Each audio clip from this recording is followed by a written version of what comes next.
On a faraway island lived a girl named Mina, who dreamed of finding the legendary volcano of whispering birds.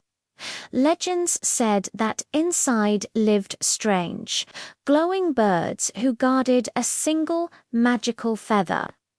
One night, drawn by a soft, glowing trail in the sky, Mina followed the bird's path deep into the thick forest.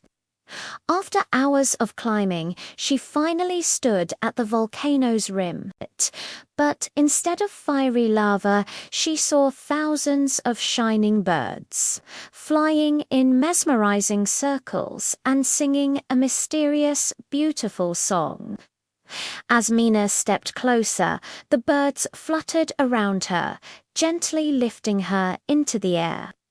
They carried her down into the volcano, where a giant golden feather floated, glowing in the center. But suddenly, the volcano rumbled. An eruption was about to happen.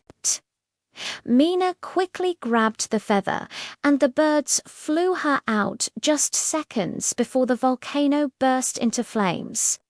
The golden feather now shimmered with a warm, powerful light. It wasn't just magic. It had chosen Mina as the island's new protector.